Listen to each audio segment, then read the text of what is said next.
Your CEO is right. You probably can build this in-house. You can fix the CRM. You can wire up the automations.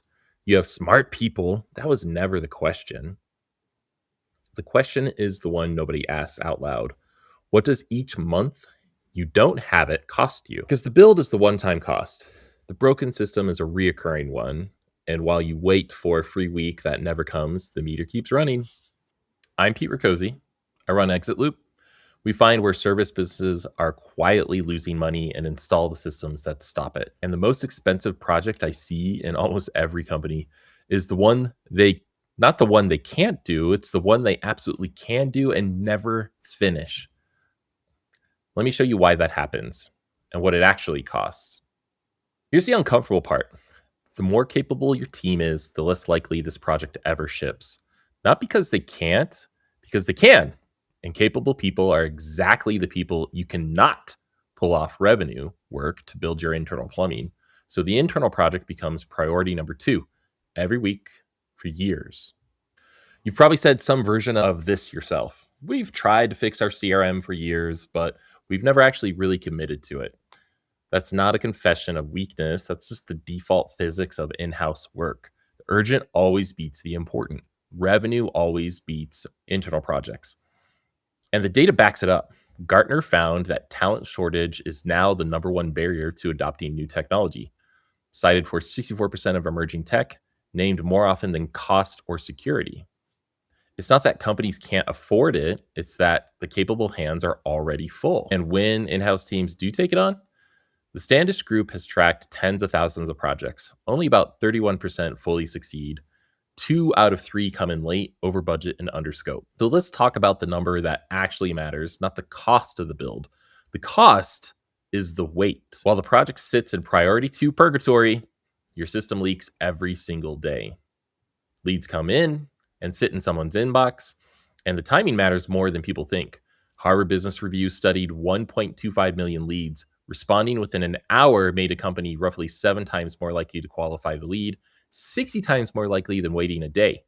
And we know 5 minutes is the golden rule right now. In that same study, 23% of leads never got a response at all. The average response time was 42 hours. Now, that's not a technology gap. That's revenue walking out the door because no system owns the follow-up. Meanwhile, your team is drowning in manual work. Salesforce found that sales reps spend about 28% of their time actually selling. The rest is data entry, hunting for information, and copying things between tools, which is ridiculous because in the age of AI, 90% of what I just mentioned can be automated.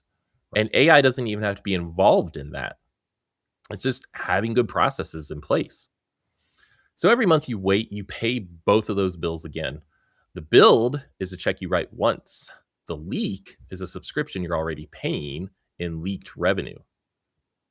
Now, the other half of what your CEO says, we'll find a cheap resource. Well, here's the trap. A cheap resource builds the slice, not the system.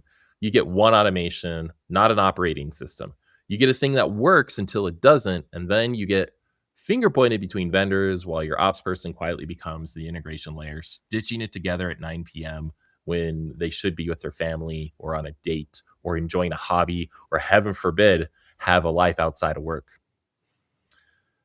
And we all know that builds resentment, and eventually that person burns out and leaves. So yet another reason why to get this done ASAP.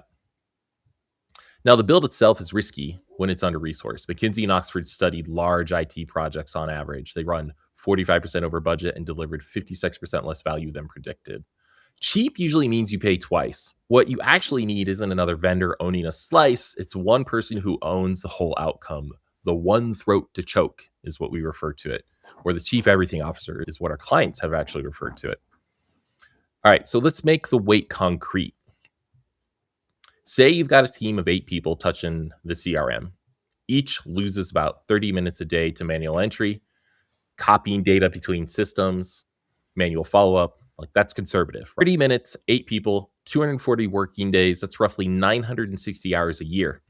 If you at a blended load rate of about $50 an hour, you're spending about $48,000 a year on just the manual glue.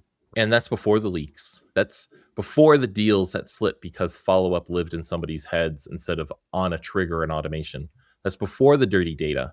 Harvard found that only 3% of company data actually meets basic quality standards, and bad data costs companies an estimated 15 to 25% of revenue. 25% of revenue. Like, what? This is crazy. So the real question is, can we build it? No, of course you can build it. It's how many more months of $4,000 plus are we willing to burn and pay in a revenue leak before someone else owns this end to end? Capability was never the constraint. The calendar is. The decision in front of you isn't, can we? It's how long we can afford to wait.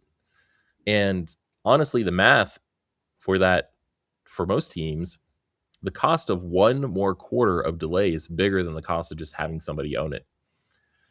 So if you want to know what the wait is actually costing you, that's exactly what we measure at ExitLoop. We find the leak, we put a number on it, and we install the system that stops it. The assessment is linked below. It takes you about 5 minutes to complete. You can build it in-house. Just don't confuse we can with what we will. And don't forget the meter's running either way. I'm Pete Riccozzi with ExitLoop. Thanks for watching.